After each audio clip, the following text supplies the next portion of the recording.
नमस्कार, स्वागत है आपका खास कार्यक्रम देश देशांतर में। मैं हूं आरफा खानम शेरवानी। भारत और बांग्लादेश के बीच 41 साल पुराना सीमा विवाद हल होता हुआ नजर आ रहा है। राज्यसभा में आज इस ऐतिहासिक बिल को सर्वसम्मति से पास कर दिया गया। इसके जरिए भारत और बांग्लादेश के बीच लैंड बाउंड्री अग्रीमेंट को ऑपरेशनलाइज यानी कि जो उसका क्रियान्वयन है उसका काम करने का काम आगे बढ़ सकेगा। इसके प्रावधान में सीमा के दोनों तरफ जमीन की अदला बदली होगी और इस बिल से प्रभावित राज्यों में असम और वेस्ट बंगाल के अलावा त्रिपुरा और मेघालय भी शामिल हैं। हालांकि बीजेपी की असम यूनिट को इस पर शुरुआती दौर में आपत्ति थी, लेकिन फिलहाल इस बिल को रास्ता मिल गया है। भारत बांग्लादेश रिश्तों पर क्या असर पड़ेगा इस अग्रीमेंट का, और साथ ही जो घरेलू राजनीति है यानी कि असम की और साथ ही पश्चिम बंगाल की, उस पर क्या असर पड़ेगा। दोनों ही राज्यों में हाल ही में चुनाव होने वाले हैं, किस तरह का असर पड़ेगा, सब कुछ जानने समझने की कोशिश करेंगे। मेरे साथ हैं पिनाक रंजन चक्रवर्ती, जो कि डिस्टिंग्विश फेलो हैं फिलहाल ORF में, और इसके अलावा बांग्लादेश में राजदूत की हैसियत से काम कर चुके हैं। दूसरे खास मेहमान आनंद सहाय हैं, कोऑर्डिनेटिंग एडिटर हैं एशियन एज अखबार के। तीसरे मेहमान हैं मेरे साथ आनंद कुमार, जो कि एसोसिएट फेलो हैं IDSA में, और साथ ही महेंद्र P लामा हैं, प्रोफेसर हैं JNU में। सभी मेहमानों का बहुत बहुत स्वागत है। और इसके अलावा पांचवें खास मेहमान भी मेरे साथ जुड़ गए हैं। बीजेपी के मेंबर ऑफ पार्लियामेंट हैं लोकसभा से अर्जुन राम मेघवाल, वो भी हमारे साथ मौजूद रहेंगे। सबसे पहले अगर आपसे मैं समझना चाहूं एम्बेसडर चक्रवर्ती की, इस पूरे मुद्दे की जो तकनीकी एस्पेक्ट हैं वो तो है ही, लेकिन जो सबसे अहम बात है वो है आबादी को लेकर। जमीन की तो हम जरूर बात करेंगे कि आबादी की अदला बदली को लेकर जो एक असमंजस है उसको जरा बताएंगे।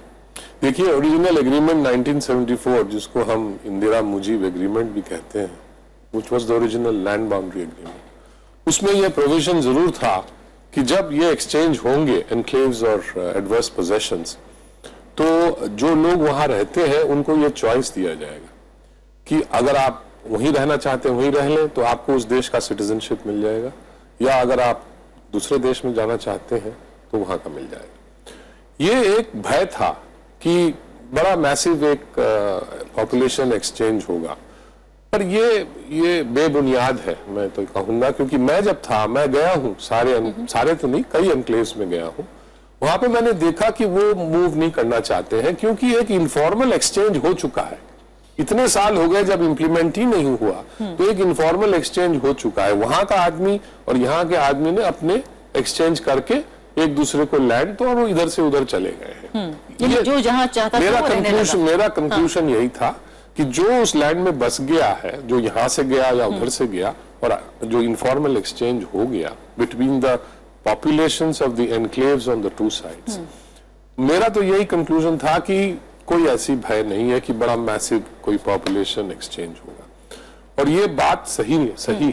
क्योंकि एम्बेसडर चक्रवर्ती जो दलील ली जा रही है वो ये कि सीमा के उस पार जो लोग रह रहे हैं उनको बुनियादी सुविधाओं की इतनी कमी है, नौकरियों का इतना अभाव है, जिसकी वजह से भारत उनको कहीं ना कहीं आकर्षित करता है, और इसी वजह से इलीगल इमिग्रेशन भी होता है। और इसके वजह से 90% से ज्यादा लोग ऐसे हैं, सर्वे कहीं ये बता रहे हैं, जो कि शायद भारत आना चाहेंगे। और यही वजह थी कि बार बार इस बात को लेकर विरोध हो रहा था कि सारे बांग्लादेशी जो भी बॉर्डरिंग एरियाज में एनक्लेव्स में रहते हैं वो इधर आ जाएंगे। नहीं, ये बुनियाद है, मैंने कहा आपको, क्योंकि मैं उस एनक्लेव्स में जा चुका हूं जहां पे वो लोग हैं। फर्स्ट हैंड इंफॉर्मेशन हमने ली, सर्वेज की हुई है informally, but with the cooperation of the Bangladesh government. हमारे साइड में भी हुई, उनके साइड में भी हुई, सैंपलिंग हुई कि भाई आप कहाँ जाना चाहते हैं, रहना चाहते हैं। कहते नहीं, हमें कहीं नहीं जाना, हम बस गए हैं यहाँ पे आके, हमारा जमीन उस साइड में था, उसको हमने एक्सचेंज करके हम इधर आ गए।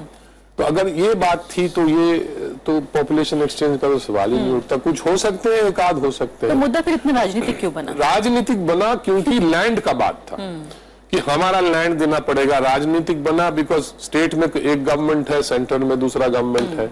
जब एक गवर्नमेंट सेंटर में होता है वो ऑपोजिशन में उसको अपोज करता है, जब गवर्नमेंट में आते क्योंकि the deal is a fair one, and इसमें कोई शक नहीं है, चाहे कोई भी गवर्नमेंट हो, क्योंकि ये डील तो पिछले गवर्नमेंट ने साइन करी, तब बीजेपी ने इसका विरोध किया, पर अब बीजेपी पावर में है, अब उसको कहते हैं। चलिए जरूर जानेंगे कि किस तरह से आसाम के बांग्लादेश के साथ रिश्तों के लिए ये अच्छी चीज है। उन्होंने क्या बयान दिया, और ममता बनर्जी पहले क्यों नहीं मान रही थी, और अब क्या बदल गया अचानक जो उनकी मर्जी तब्दील हो गई है। आनंद कुमार जी, ये बताइए फिलहाल कि अगर मुख्य बिंदु देखें कि पिछले 40-41 सालों में आखिर ऐसा क्या मामला था, क्यों ये फंसा हुआ था, क्यों सक्सेसिव जो सरकारें आती चली गई वो क्यों ऐसा नहीं कर पाई? क्या ये सिर्फ अनदेखी रही या वाकई मामला इतना उलझा हुआ था?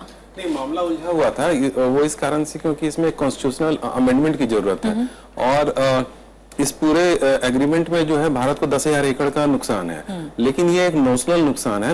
नोशनल नुकसान इस प्रकार से है क्योंकि वो जमीन ऑलरेडी बांग्लादेश के पास है। ये जो ऑनक्लेव्स हैं वो बांग्लादेश के अंदर हैं, जो भारतीय ऑनक्लेव्स हैं वो बांग्लादेश के अंदर हैं, जो बांग्लादेशी ऑनक्लेव्स हैं वो इंडियन टेरिटरी के अंदर हैं।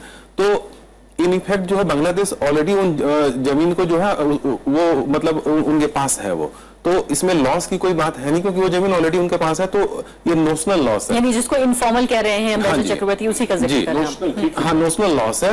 तो इस और हमारे देश के अंदर या किसी भी देश के अंदर मतलब ये एक बहुत सेंसिटिव मुद्दा होता है कि हम अपनी 10,000 एकड़ जमीन जो है किसी दूसरे देश को दे रहे हैं, लेकिन ये आम आदमी को इस चीज की जानकारी नहीं होती है कि हम जिस लॉस की बात कर रहे हैं वो जमीन जो है वो दूसरे देश के टेरिटरी के अंदर है, जो इन एनी केस वो ऑलरेडी उसको एंजॉय कर रहा है, उसमें उसकी पॉपुलेशन वहां पे रह रही है, उसकी पीढ़ियां गुजर गई। हाँ, उसकी पीढ़ियां गुजर गई है, वो उस जमीन का उपभोग वो कर रहा है। तो इसमें लॉस जैसी कोई बात नहीं है। तो इसलिए ये एक बहुत सेंसिटिव मुद्दा था क्योंकि और हमारा कॉन्स्टिट्यूशन जो है वो इस चीज की बात करता है कि हमें अपनी टेरिटरी प्रोटेक्ट करनी है, देश की नेशनल इंटीग्रिटी प्रोटेक्ट करनी है। तो इन सब चीजों के साथ इस एक कॉम्प्लिकेटेड मुद्दे को मतलब एक सुलझाना थोड़ा अपने आप में मुश्किल हो रहा था। लोकल पॉपुलेशन का भी विरोध था, लोकल पॉपुलेशन का विरोध। लेकिन अंबाजी चक्रवर्ती जो कह रहे हैं, जो बार बार सर्वे आ रहे हैं, वो ये कह रहे हैं उनके पास फर्स्ट हैंड रिपोर्ट है। क्यों ये मामला इतना राजनीतिक भी बना कि पूरी आबादी जो है 90% से ज्यादा लोग यहाँ आना चाहेंगे और असम की आबादी का पूरा जो डेमोग्राफी है वो बदल जाएगी। वेस्ट बंगाल में ममता बनर्जी ने कहा कि पूरे तरीके से जो है ज्योग्राफी बदल जाएगी। ये बयान क्यों आए? नहीं, ये सब बेबुनियाद मतलब बयान है और एक्चुअली पूरी डेमोग्राफी बदलने का कोई ऑनक्लेव्स के एक्सचेंज की वजह से कोई कारण नहीं है। उसका ये रीजन है कि पूरी आबादी सिर्फ 50,000 की है। अगर हम 1 मिनट के लिए ये मान भी लें कि पूरे के पूरे 50,000 लोग भारत में आना चाहते हैं, तो इस आधार पर हम ये नहीं कह सकते हैं कि उस पूरे इलाके की डेमोग्राफी बदल जाएगी। ये बड़ा सिंपल सा। अर्जुन राम मेघवाल जी, ये बताइए कि किस तरह से ये हृदय परिवर्तन हुआ? जब सरकार थी, आपकी नहीं थी, जब आप विपक्ष में थे, तब काफी इस बात का विरोध हुआ और बिल्कुल उस हद तक, उस मुहाने तक आम पहुंची थी उस वक्त की यूपीए सरकार, जबकि अग्रीमेंट होने ही वाला था, लेकिन बीजेपी ने सपोर्ट नहीं किया।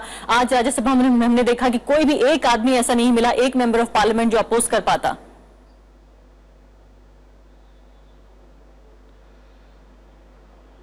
देखिए, ये आज राज्यसभा में बड़ा ऐतिहासिक दिन के सर्वसम्मति से ये बिल पास हुआ है, Bharat Bangladesh boundary dispute agreement वाला।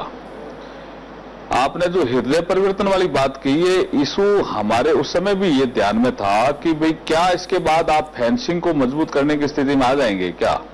हमारे कुछ छोटे छोटे ऑब्जेक्शन थे जो हम कहते थे कि भाई आप कितनी जमीन जा रही है, एक्चुअली नोशनल कितनी है और एक्चुअली कितनी है, और कितनी हम उस अदला बदली में ले रहे हैं।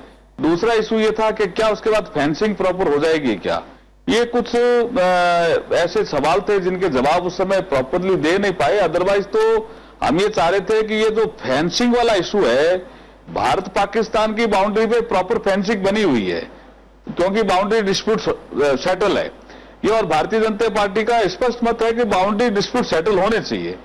इंडो चाइना पे सेटल नहीं है, उसमें भी हमें दिक्कत है। लेकिन ये जो बांग्लादेश वाला इशू था जिसमें इमिग्रेशन हो रहा था, इन्फिल्ट्रेशन हो रहा था, उसमें हम चाह रहे थे फेंसिंग हो।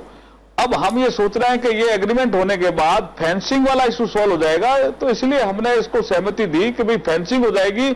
तो ये जो हमेशा के लिए एक आरोप लगता है कि बांग्लादेश, मेघवाल जी, आप ये कह रहे हैं कि सिर्फ फेंसिंग का इशू था, लेकिन मसला तो ये भी है कि काफी जज्बाती भी बात रही है। और यहाँ आनंद कुमार जी ये भी कह रहे हैं कि कहीं ना कहीं ये एक संवैधानिक एक ड्यूटी भी है कि अपनी जमीन को जो है, अपनी लैंड को प्रोटेक्ट करके रखना है। एक राज्य का, एक देश का ये काम है और शायद इसी वजह से ये इशू एक तरफ तो कॉन्स्टिट्यूशनल भी रहा और दूसरी तरफ जज्बाती भी बनाया गया। नहीं, जज्बाती था, मैं मान रहा हूं जज्बाती था, लेकिन आप देखेंगे अभी आप 2013 के बिल में भी पहले किस तरह से असम के मुख्यमंत्री जी ने विरोध किया कि असम को अलग करो, और फिर कैसे सम्मिलित हुए। ये जब भावनाएं जब किसी प्रदेश में फैलती है तो वहां पे लोगों से वार्ता करके कंसेंसस बनाई जाती है। हमारी सरकार आने के बाद हमने ये कोशिश की कि अगर फेंसिंग हो जाए और ये हमेशा के लिए इन्फिल्ट्रेशन वाली समस्या समाधान हो जाए, तो कुछ अगर त्याग भी करना पड़े तो ये हम तैयार हैं। और उसके बाद रूट छोटा हो जाएगा, ट्रेड ठीक हो जाएगा, आसपास जो रहने वाले लोग हैं उनकी सुख सुविधा बढ़ जाएगी। इसलिए हमने इस चीज को स्वीकार किया और हमने देखा कि ये देश हित में है कि देश की एकता और अखंडता के हिस्से में है कि हमारी बाउंड्री सेफ रहे। जी नहीं मेघवाल जी, आप ये तो कह रहे हैं कि असम के मुख्यमंत्री ने क्या कहा, लेकिन असम की जो यूनिट है आपकी बीजेपी की, उसको क्यों आपत्ति थी, ये मैं आपसे जानूंगी। और किस तरह से आप ये देख रहे हैं कि चुनाव पे इसका असर पड़ेगा या नहीं पड़ेगा, किस तरह से पूरा जो डायनेमिक्स है असम चुनाव का वो बदलता हुआ नजर आ रहा है, ये सब कुछ मैं आपसे जानूंगी। लेकिन फिलहाल दो और खास मेहमान मेरे साथ मौजूद हैं। आनंद साहब, ये बताइए कि ये भी कहा जाता है कि काफी पॉलिटिकल विल पावर जो है जो नजर आई है फिलहाल इस सरकार में, पिछली बार कहीं ना कहीं ये लैग कर रही थी और इसलिए चीजें होते होते मुहाने से वापस आ रही थी। क्या आप इस बात से सहमत हैं कि वाकई पार्लियामेंट से बाहर ही सभी दलों से सहमति बनाने की कोशिश की गई, इसलिए 181 पूरे एमपीज ने इसको फुल वोटिंग से 100% से इसको पास कराया? नहीं, मैं कतई नहीं मानता इस बात को। ये पार्लियामेंट और देश के करीब करीब सारे पार्टीज जो हैं इसके समर्थन में रहे हैं शुरू से, मात्र एक पार्टी के, जो कि आज की रूलिंग पार्टी है। ये तो 2011 में हो चुका होता। उनकी सोच ये थी, अभी पिनाक साहब बिल्कुल बजा फरमा रहे थे कि इशू लैंड का है, पॉपुलेशन वगैरह तो आपस में उन्होंने सेटल कर लिया है, लैंड का मामला है एक ये। और जैसे अभी आनंद कुमार जी भी कह रहे थे कि लैंड जो है इतने 1000 एकड़ वो उधर जाएगा, नोशनली सही उधर जाएगा, लेकिन ये है कि एक लैंड दूसरे देश को जाएगा। और यहाँ अगर आप कम्युनल सोच रखते हैं तो लैंड एक मुस्लिम देश को जाएगा। ये एक मैंने सबलिमिनल लेवल पे, एक सबकॉन्शियस लेवल पे वो चीज इस बात को आगे बढ़ाने में एक तरह की सोच के लोगों का इसमें फायदा है। वही आसाम में अभी हाल तक वही इशू आ रहा था और अब जाके आसाम के मुख्यमंत्री ने कहा कि आप आसाम को भी इस अकॉर्ड में शामिल करो, तब हमारा सपोर्ट आपको मिलेगा, वरना नहीं मिलेगा। और कांग्रेस ने इसको बड़ा इशू बना लिया था। वो तो दैट इज कोई छोटा बड़ा इशू नहीं। वो करेक्ट, हमारा राज्य जो है वो कंटिन्यूअस चल रहा है, सिर्फ बंगाल और त्रिपुरा की बात तो नहीं है, मेघालय की बात तो नहीं है, ठीक है ना। Assam is not a small state, it's a important vital state, वहां पे वो है, सामने है, खाली त्रिपुरा की बात नहीं। तो वो कोई गलत भी नहीं कह रहे थे, लेकिन मुझे ये कहना और चाहिए कि mister Modi as prime minister, इन्होंने प्रैक्टिकल बारीकी को बखूबी समझा है। दिसंबर महीने में या 30 नवंबर या दिसंबर को गुवाहाटी में, आसाम में भाषण कर रहे थे, तो जो भाषा उनकी पार्टी के लोग समझते हैं उस भाषा में बात की उन्होंने, और सही बात की। उन्होंने ये कहा कि देखिए, अगर ये एग्रीमेंट साइन हो जाता है तो उसके बाद इन्फिल्ट्रेशन हमारे यहां नहीं होगा। बांग्लादेशी इन्फिल्ट्रेशन शब्द यूज किया, जो एक राजनीतिक मुद्दा है। इन्फिल्ट्रेशन की, भाई वहां से उठ के लोग, अभी जैसा ये लोग फरमा रहे थे, जो एक्सपर्ट्स हमारे हैं, मैं तो एक्सपर्ट नहीं हूं इस मामले का, कि जहां तक पॉपुलेशन की अदला बदली वो तो हो चुकी है बहुत पहले, तो वाकई इन्फिल्ट्रेशन जो है, मतलब मुस्लिम इन्फिल्ट्रेशन नहीं होगा, कहने वो मुराद थी। लेकिन जिस तरह से मेघवाल जी कह रहे हैं, he was absolutely right। Meghwal जी क्या कह रहे हैं मुझे नहीं जाना। नहीं, मैं कह रही हूँ, इससे भी ये जाहिर होता है, वो ये कह रहे हैं कि मुख्यमंत्री ये कह रहे थे कि शामिल करिए उसको। मेघवाल जी देखिए, आप मुझे उनसे बात ये कीजिए, वो अपनी बात उन्होंने रखी, उनको जो कहना था, मैं उसमें नहीं पढ़ना चाहता। मैं अपनी बात आपको ये कहना चाह रहा हूं कि एक पार्टी की एक पोजीशन थी, वो पार्टी सत्ता में आई है। मेरा ख्याल है लार्जर इशू इज नॉट वो कौन क्या कह रहा था और आज क्या कह रहा है, वो तो जाहिर है, क्लियर है, सबके सामने क्लियर है। बांग्लादेश के साथ इसके बाद अगर आप तीसरा वाटर्स की ओर बढ़ते हैं और पुख्ता करते हैं अपने टाइज को, तो आप बांग्लादेश में भी एक बाईपार्टीजान कंसेंसस टुवर्ड्स इंडिया पैदा होने में मदद करेंगे। अव्वल तो ये बात है। दूसरी बात ये है कि बांग्लादेश के साथ आपका सही बैठ जाए, जोड़ तोड़ सब सही, इक्वेशन सही पड़ जाए, it will have a supra regional impact. मैंने खाली इंडिया बने सुप्रा बायलैटरल, ये नहीं कि खाली इंडिया बांग्लादेश होगा। आपका देखिए, आप जो हैं अपने नॉर्थ ईस्टर्न स्टेट्स के साथ बेटर कनेक्ट कर पाएंगे। एक तो ये है, चाइना जो है बे ऑफ बंगाल और उस तरफ आ रही है, उसका इन्फ्लुएंस जो है आपके ये होगा वो, और प्लस आपका जो लोक ईस्ट पॉलिसी है उसकी आप अंडरपिनिंग अच्छी तरह करेंगे। वाटर मैनेजमेंट है पूरा, पेट्रोलियम है बांग्लादेश के पास, वो वहां से बर्मा से जो ये आता है, मतलब it gives you so many benefits to both sides. Bangladesh के पास ये जो है वाटर वाला, लेकिन खाली इससे बात नहीं पूरी होने वाली है। ये तो अच्छा है, बॉर्डर लाइन वगैरह सही होगा, बट तीसरा तक जाना पड़ेगा। इम्पोर्टेंट जी हाँ। उसका लेकिन ये दो आउटस्टैंडिंग इश्यूज थे, खासकर बड़े इश्यूज में से एक लगता है हल होता हुआ लग रहा है, लेकिन दूसरा तीसरा भी पड़ा हुआ है। वो ज्यादा बड़ा इशू वो है। ज्यादा बड़ा इशू है। प्रोफेसर लामा, ये बताइए कि फिलहाल जो 4000 किलोमीटर का जो हमारी बाउंड्री है बांग्लादेश के साथ, उसमें 6 किलोमीटर की ये पूरी बात थी और कहीं ना कहीं ये मामला 4 दशक तक फंसा रहा, वो भी अलग अलग टुकड़ों में, 6 किलोमीटर भी एक साथ नहीं है। फिलहाल जब इसको अगर तकनीकी तरीके से देखें तो किस तरह से फर्क पड़ेगा, अलग अलग स्टेट से कितनी जमीन जाएगी बांग्लादेश? देखिए, अभी जो आसाम की बात हुई, ये बांग्लादेश का साथ जो हमारी सीमाना क्षेत्र है वो सबसे लंबी है, सबसे लंबी है। मैंने नेपाल के साथ, चीन के साथ, भूटान के, वो सबसे लंबी है। एक तो एक बात तो मानना चाहिए। दूसरी बात, जो आसाम की बात कह रही है, इसमें ऐसा हुआ है कि 4 राज्य है, बंगाल, मेघालय, त्रिपुरा और आसाम। सिर्फ आसाम ऐसा राज्य है जिसको कुछ नहीं मिल रहा है, जमीन वापसी में सिर्फ देना पड़ रहा है। बंगाल को मिल रहा है, देना भी पड़ रहा है, मेघालय को दे भी रहा है, मिल भी रहा है, त्रिपुरा केवल मिल रहा है, नहीं दे रहा है। लेकिन आसाम ऐसा है जिसको नहीं मिल रहा है लेकिन दे रहा है। इस एक तो मानना चाहिए, कम से कम मुझको लगता है 288 एकड़ लैंड है ना। दूसरी बात देखिए, आप 7 साल, गत 7 साल को ले लीजिए, भारत और बांग्लादेश का जो संबंध है, इसमें केवल परिवर्तन नहीं, इसमें आप रूपांतरण देखते, ट्रांसफॉर्मेशन।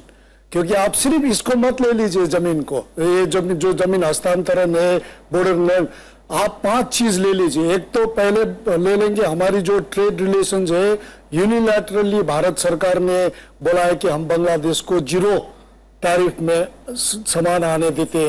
एक तो एक बड़ी बात। दूसरी बात, तीसरी, 2010 में जो एग्रीमेंट साइन हुआ ट्रांसमिशन लाइन इलेक्ट्रिसिटी का, बेरामार और बेरामपुर में भारत ने जो 500 मेगावाट देने का तय किया, जो लगभग 1400 मेगावाट का पावर फैक्ट्री पावर प्लांट बनाने का बात किया। एक दूसरी बात। तीसरी, तीस्टा को देख लीजिए एग्रीमेंट, अगर तीस्टा हो गया तो there are several other possibilities है। और चौथा देख लीजिए, अगर ये हो गया, ये पैकेज डील अगर सक्सेसफुल हो गया तो आपको सीधा नॉर्थ ईस्ट और कलकत्ता और भारत का जो इस साइड का इलाका है और उस साइड में ट्रांजिट मिल सकता है। तो इसको थोड़ा बृहत परिप्रेक्ष्य पे देखना चाहिए। इसको सिर्फ लैंड डील के ही परिप्रेक्ष्य में देखने से आपको राजनीतिक मुद्दाएं आएगी, ये आएगी, लेकिन अगर इसको बृहत पक्ष में देखेंगे तो इससे भारत को काफी फायदा हो जाएगा। जी हाँ, तो कहीं ना कहीं जो राजनीतिक फायदा नुकसान है उससे ऊपर उठकर इस अग्रीमेंट को फिलहाल किया गया, जिसकी जाहिर तारीफ होनी चाहिए। लेकिन मेघवाल जी, ये बताइए कि क्या आखिर समस्या थी? 2 महत्वपूर्ण बातें। पहली बात तो ममता बनर्जी जो 1 साल पहले तक भी राजी नहीं हो रही थी, कैसे उनको मनाया आपने सेम मुद्दे पर, उसी तरह के अग्रीमेंट पे बहुत ज्यादा तब्दीली नहीं हुई? और दूसरी बात कि आखिर क्या आपत्ति थी? आसाम की जो आपकी बीजेपी यूनिट है, उनका ये कहना था कि सीधे तौर पर चुनाव में इसका असर पड़ेगा, हालांकि आबादी से बहुत ज्यादा लेना देना नहीं है, तब भी क्यों आपत्ति रही?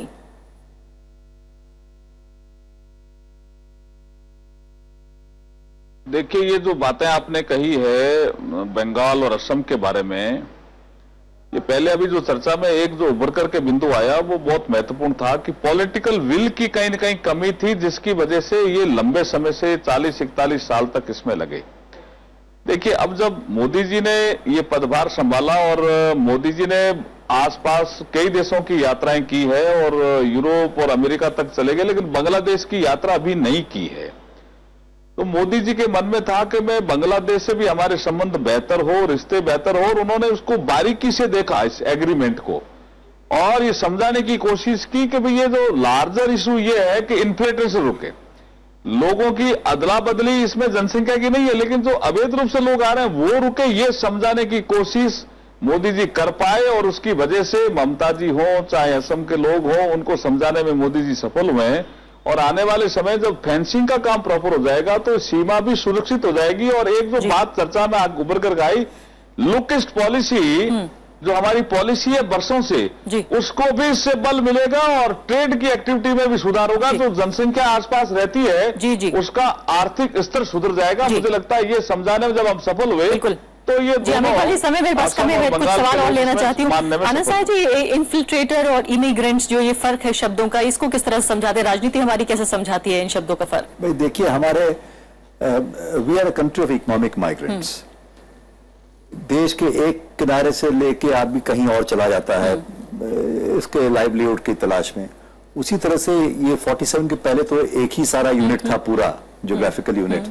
तो लोगों का आना जाना जो है वो एक पुराना ट्रेडिशनल भी चला आ रहा है, कोई उसमें कोई नहीं। 47 में तो एक बहुत एक टर्बुलेंट पॉलिटिकल घटना थी वो, तो वो तो अपनी जगह पर है। और वो बात दुरुस्त है कि जो भी नए नए देश बने हैं उन्हें अपने बॉर्डर्स को सेफगार्ड करके रखना है। और इस मुद्दे को पार्टीशन का ही लेफ्ट ओवर भी कहा जाता है, वो है सुलझा नहीं पाया। रेड क्लिफ ये है कि ज्योग्राफी तो नहीं बदली है, भूगोल तो नहीं बदला है।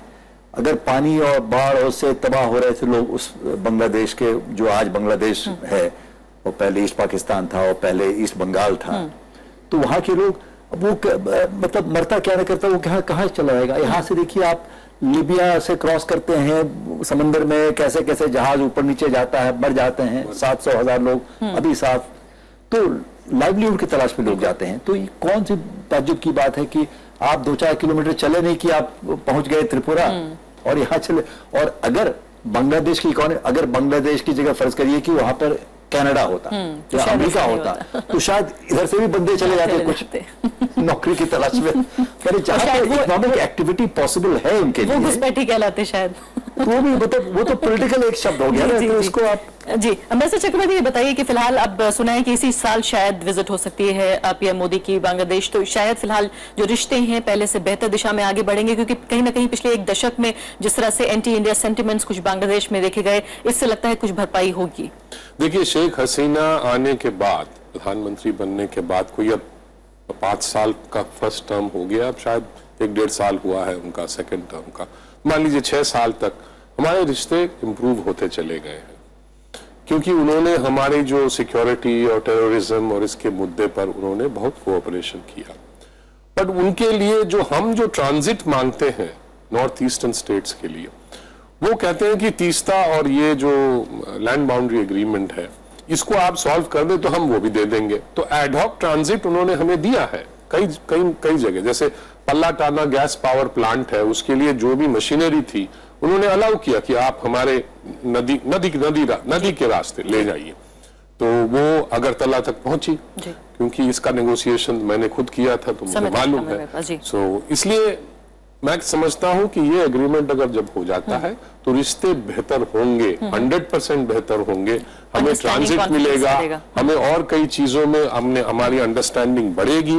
और लुक ईस्ट पॉलिसी, बहुत चीजें बातें हुई हैं। नॉर्थ ईस्ट का जो एक लैंडलॉक सा है, कई प्रोजेक्ट्स हैं, थ्रू बर्मा भी है, तो वो सब में इंप्रूवमेंट होगा। जी आनंद जी, आखिरी सवाल ये बताइए कि बार बार इस बात को कहा जा रहा है कि जो ह्यूमन ट्रैफिकिंग है, ड्रग ट्रैफिकिंग है, कहीं ना कहीं इस पे लगाम लगेगी, क्या आप कन्विंस्ड हैं कि होगा ऐसा?